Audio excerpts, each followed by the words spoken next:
Solution of one dimensional heat equation satisfying given condition. देखो अभी अभी मैंने आपको वन डायमेंशनल हीट इक्वेशन के सॉल्यूशन करवाए हैं ना, हर केस के लिए, के ग्रेटर जीरो के लिए, के लेस जीरो के लिए, के इक्वल जीरो के लिए, ठीक है। अब इस पे हम सिर्फ कंडीशंस अप्लाई करेंगे। u एट जीरो टी, मतलब जब हम x को जीरो ले लें और t को t रहने दें। अगले केस में हम x को a ले लें, t को t रहने दें, तब पूरे फंक्शन की वैल्यू जीरो हो जाएगी। और जब हम t को जीरो ले लें, x को x रहने दें, तब फंक्शन की वैल्यू f ऑफ x हो जाएगी। ये कंडीशंस दे रखी है, इनका यूज़ करेंगे। तो देखो सबसे पहले अभी मैंने आपको करवाया था, पूरा प्रोसीजर वही है पहले वाले आर्टिकल की तरह। जब k ग्रेटर जीरो होगा, k ग्रेटर जीरो होगा तो हमारे पास आंसर क्या निकला था, U X T is equal to C one E की P X plus C two E की minus P X C three, ये निकला था ना हमारा आंसर। इसमें बस हम यूज़ करेंगे कंडीशन का। देखो कंडीशन उसने हमें क्या दे रखी है, एक कंडीशन में x को जीरो दे रखा है, t को t दे रखा है। तो आप क्या करोगे, x को जीरो पुट करो, t को t रहने दो। देखो जब आप x को जीरो पुट करोगे तो ये क्या हो जाएगा, zero comma T equal to, यहाँ पे x को जीरो पुट करोगे, e की जीरो क्या होता है वन, सिर्फ c1 रह जाएगा। e की जीरो क्या हो जाएगा वन, सिर्फ c2 रह जाएगा। और इस पे तो कोई फ़र्क ही नहीं पड़ेगा, ये एज इट इज़, ठीक है। अब देखो u एट जीरो टी, इसकी वैल्यू तो क्या दे रखी है, देखो जीरो ना, तो इसकी जगह तो आ गया zero, c1 plus c2 c3 c square p square t as it is. अब देखो या तो ये टर्म जीरो होगी या ये, अगर ये जीरो हो जाता है, यहाँ से ये जीरो हो जाएगा, तो देखो जब आप सॉल्यूशन में इसको जीरो पुट करोगे तो ये पूरा ही जीरो नहीं हो जाएगा। दैट मीन्स इसको जीरो रखने से तो सॉल्यूशन ट्रिवियल हो जाएगा। दैट मीन्स इसको जीरो होना पड़ेगा, c1 plus c2 equal to zero, c1 को दे लो, तो हमारे पास कंडीशन आ गई c2 equal to minus c1।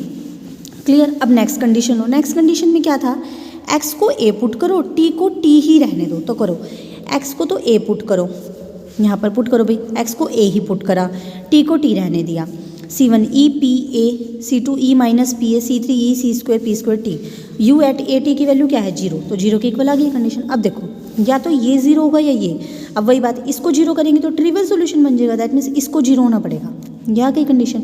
अब देखो यहाँ से देखो c2 की वैल्यू तो क्या थी, माइनस c1, c2 की जगह तो माइनस c1 पुट करो, c1 e p a as it is, c2 की जगह माइनस c1 e की minus p equal to zero, c1 common कर लो, e की p a माइनस e की minus p equal to zero. अब देखो या तो ये जीरो होगा या ये। अब देखो अगर c1 जीरो रखूँगी मैं, तो यहाँ पे देखो c2 c1 के माइनस के इक्वल आता है, अगर c1 जीरो होगा तो c2 भी जीरो बन जाएगा, ये भी जीरो, ये भी जीरो, तो पूरा सॉल्यूशन ट्रिवियल नहीं हो जाएगा, zero into something zero. That means आपको क्या करना पड़ेगा, इस टर्म को जीरो रखना पड़ेगा, c1 को जीरो नहीं रख सकते।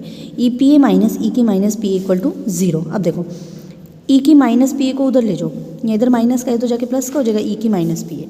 अब क्या करो, इसको इसके अपोन में ले आओ, ई की पी ए इसके अपोन में जाके पावर, ठीक है, ये हो जाएगी, ई की माइनस पी अपोन में आ जाएगा, इक्वल टू वन बचेगा।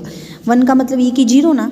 अब ये देखो बेस सेम है, पावर डिवाइड में क्या होती है माइनस, पी ए में से माइनस का पी ए माइनस करोगे तो टू पी ए पी बन जाएगा, और ई की जीरो, ठीक है, यहाँ से आ गया ई की two A P equal to E की जीरो। बेस सेम है तो पावर इक्वेट हो जाएगी, टू ए पी जीरो के इक्वल आ जाएगा। अब देखो टू तो जीरो हो नहीं सकता, ए जीरो दे ही नहीं रखा हमें, पी जीरो हो जाएगा, लेकिन पी जीरो होगा तो ये तो कॉन्ट्राडिक्शन आ जाएगी, हम लेके चले थे P not equal to zero.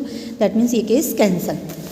अब नेक्स्ट केस पे आओ, k equal to zero. k equal to zero के केस में पहले वाले आर्टिकल से देखो क्या आंसर आया था, c4x plus c5 plus c6 into c6, यही आया था ना, ये देखो ये आंसर आया था ना जब k इक्वल टू जीरो था, when k equal to zero. ये इन्होंने गलत लिखा हो भाई यहाँ पर, जब k इक्वल टू जीरो था ना तो ये ओनली c7 आया था, c7 ऐसे आएगा भाई, गलत करा हुआ इन्होंने, ओनली c7 आया था यहाँ तक, c5 c6 और c4 आया था, c5 भी नहीं आया था, ये आया था c4x प्लस c5 और ये c6 ऐसे आया था, c4x प्लस c5 और c6, इतना आया था भाई ये आंसर, ठीक है, ये आया था ना। अब इसमें देखो एक बार x को जीरो लो तो u zero T equal to zero, c4x, ये वाला मैं आपको नोटबुक पे करती हूँ। देखो जब हमने केस लिया था k इक्वल टू जीरो तो हमारे पास u एक्स टी क्या बना था, u एक्स टी बना था c4x plus c5 into c6, यही बना था ना हमारा। अब इसमें देखो हम कंडीशन लेके जाने, x को जीरो t को t ही रहने दो, तो आंसर आता है जीरो। तो देखो पुट करो, जहाँ जहाँ x है वहाँ जीरो पुट करो, t को t रहने दो, जहाँ जहाँ x है वहाँ जीरो पुट करें, ये जीरो हो गया, बचा c5 c6, ये जीरो है इक्वल टू c5 c6, ठीक है, ये आ गया। अब देखो दोनों का प्रोडक्ट जीरो है, मतलब या तो ये जीरो होगा या ये। अगर इसको जीरो लेंगे हम तो भी पूरी टर्म जीरो, क्योंकि कैसे, ये तो जीरो हो ही गया, ये भी जीरो हो जाएगा, तो जीरो इंटू जीरो जीरो, और ये लेोगे जीरो तब भी सारा जीरो हो जाएगा, मतलब ये केस तो हमारा रिजेक्ट ही हो गया, रिजेक्ट दिस केस, क्योंकि पूरा सोल्यूशन ट्रिवियल बन जाता है। अब k लेस देन जीरो का केस लेके चलो। k लेस देन जीरो के केस में आंसर क्या आया था, C7 cos px, C8 sin px, C9 e की minus C square P square T, यही आया था ना। अब इसमें पुट करते हैं, देखो x को जीरो पुट करो, t को t रहने दो, x को जीरो t को t, x को जीरो पुट करते हैं, कोस जीरो तो 1, खाली C7 रह गया, साइन जीरो जीरो ये हट गया, C9 e की minus C square P square T ये रह गया। अब देखो ये जीरो के इक्वल, या तो C7 C9 को जीरो होना पड़ेगा या इस टर्म को जीरो होना पड़ेगा, ठीक है। अगर देखो C7 C9 में से हम कुछ जीरो लेते हैं तो हमारे पास तो ये ट्रिवियल सॉल्यूशन नहीं बन जाएगा। देखो C7 C9 में से किसको जीरो, अब C7 C9 को जीरो होना पड़ेगा, इनमें से भी किसी एक को जीरो होना पड़ेगा। देखो ध्यान से, अगर C9 को जीरो ले लूँ तो ये पूरे को ही जीरो बना देगा, ये जीरो होते ही, लेकिन C7 को जीरो लिख सकते हैं हम, क्योंकि C7 अगर जीरो होगा तो सिर्फ ये जीरो होगा और तो किसी पे कोई इफेक्ट नहीं पड़ेगा, दैट मीन्स C7 क्या होगा, जीरो। तो हमने C7 को जीरो ले लिया, तो हमारे पास क्या बचा, सिर्फ UXT में C7 तो जीरो हो गया, बच गया C8 sin px, C9 e की minus C square P square T.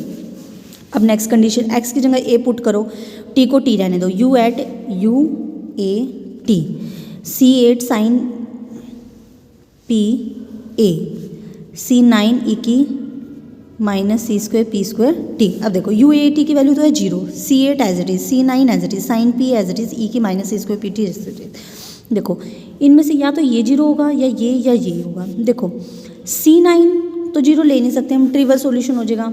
साथ में हम C8 को भी जीरो नहीं ले सकते, क्यों, क्योंकि C7 हमारा जीरो बन ही गया है, C8 भी जीरो बन जाएगा तो पूरी टर्म जीरो हो जाएगी, दैट मीन C8 भी जीरो नहीं हो सकता, मतलब ये बचा साइन पी ए, इसको ही जीरो होना पड़ेगा। साइन पी ए जीरो कहाँ होता है, एन पाई पे, तो पी की वैल्यू आ गई एन पाई बाई ए, तो अब पुट कर दो। यहाँ पर देखो C8 C9 को नया नाम दे दो ए एन का, sine as it is, P की जगह पी की value N pi by A, X as it is, E की minus C square P square की जगह इसकी value N square pi square T by A square into T, ठीक है। अब देखो भाई उसके बाद तो सेम वही आर्टिकल जैसे पहले करा था हमने, इसको समीशन में लिख सकते हो ना आप UXT को, तो यहाँ से हमारे पास आ जाएगा UXT equal to summation n equal to 1 to infinity a n sin n pi x by A equal to this, ठीक है। इसमें देखो अब एक कंडीशन हमें ये दे रखी है, अगर हम x को तो x ही रहने दे, t को जीरो पुट कर दे तो वैल्यू आएगी fx। तो देखो x को x रहने दो, t को जीरो पुट कर दो तो वैल्यू fx आ जाएगी, और वैसे इसकी वैल्यू किसके इक्वल है, a n sin n pi x by A, t को जीरो पुट कर रहे हैं हम, e की 0 1, तो बच गया ये सिर्फ। अब इसमें हम क्या करेंगे, हमारे पास क्या आ गया, ये आ गया हमारे पास, देखो अब ये fx is equal to summation n equal to 1 to infinity a n sin n pi x by A, ये आ गया ना।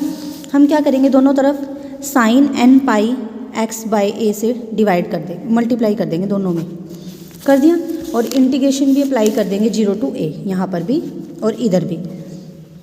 ए एन तो बाहर निकाल दो समीशन से, यहाँ पे करेंगे तो ये साइन स्क्वायर हो जाएगा, sine square n pi x by ए।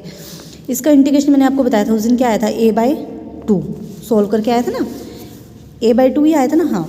और यहाँ से ये चल रहा है 0 to a fx sine n pi x by A, a/2 को उधर ले जो 2/a हो जाएगा, a n की वैल्यू आ गई 2/a 0 to fx sine n pi x by dx।